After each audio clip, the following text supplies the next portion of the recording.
আমার কাছে বেশি।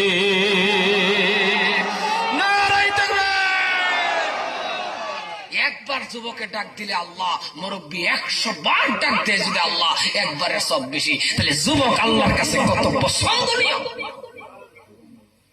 কারণ যুবকের তুমি এসো মসজিদ সিজদা দিবা, সিজদা দিবার আইসো, তাও কোন টাইমে ঘরের স্ত্রী বালা পায় না, হ্যাঁ এনু দুকোবা হেনু দুকোবা আটুত কোমর মাথা, এই টাইমে হ্যাঁ টুপিয়া কালুয়ে মসজিদে গেছে, সুবহান রাব্বিল আযীম, সামি আল্লাহ, ও বাবা সামি আল্লাহ, ও বাবা আল্লাহ কস আমি আল্লাহ কই বেরেছত না, ও বাবা কই বেরেছত। কথা কোন বেশি কইতাছে কথা। জাউরুক করতে যে ফাসিস দাঁত আট উদ্ভর দেয়, এই বা হেই বা কইরা জাউমে জাদুরিয়া তো 3 বার ওযু গেছে আসুন না স্যার। এলাকা তো আল্লাহ কইছে মেইনটেইন আমার সিজদাতে, পুরা হয়ে গেল তুই বিছনা থেকে উঠবার পাইতি না, এটা তো আমি আল্লাহ জানি। কিন্তু তুই তো আমারে মেইনটেইনে সিজদা দিছ, তোর চেল্লে তোর লাগতো না, বাইতি ইশারা নামাজ পড়লেও সমান সমান সব দে। দুনিয়া সরকারে যদি তোরা পেনশন দিবার বা, আমি আল্লাহ পেনশন না, সমান সমান সব। এই জন্যই বলি কলিজা টুকরা যুবক রে, মেন টাইমটা হলো বাবা যৌবনকাল। যৌবনকালের ইবাদত, যৌবনকালের আমল, যৌবনকালের ইবাদত, যৌবনকালের সিজদা। আমার আল্লাহ কয় সিজদা দিতে দেরি আমি আল্লাহ কবুল করতে দেরি করি না।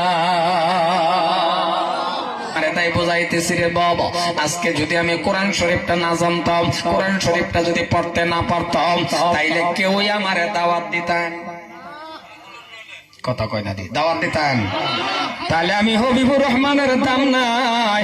আল্লাহ পাক আজকে আমারে বাংলাদেশ পর্যন্ত বাবা বক্তব্য দেওয়ার জন্য নাই, এরপরে কলকাতার থেকে নিয়ে শুরু করে বাবা আসাম সহকারে, আমি হবিবুর রহমানের কোনো দাম নাই রে। একমাত্র দামটা আমার বাড়লো আল্লাহর কালামুল্লাহ শরীফের খাতিরে।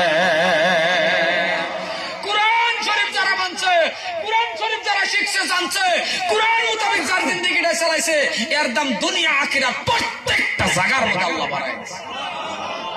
মসজিদের ইমাম সাহেব কোরআন শরীফ পড়া জানে না, সেক্রেটারি নিজে তো সূরা ফাতিহা জানে না, জানি না, এই সেক্রেটারি ইমাম সাহেব যদি কোরআন শরীফ পড়া না জানে, এই ইমাম সাহেব রাখবো? সেক্রেটারি খুব আউট, হালাকে হ্যাঁ সূরা ফাতিহা জানি না, তেও কব হুজুর কোরআন শরীফ পড়া জানেন না, গেট আউট। কথা কোন কই না নাই? কোরআন শরীফ আল্লাহর কালাম, হুজুরা কোরআন শরীফ পড়া জানে, হুজুরের দাম আল্লাহ বাড়াইছে না, কথা কোন বাড়াইছে না নাই? খারাপ পাই না আমি কথাটা কইতাছি এটার লাগে, আপনারা যদি আবার কেউ মাইন্ড করুন তা আমার করবার কিছু নাই।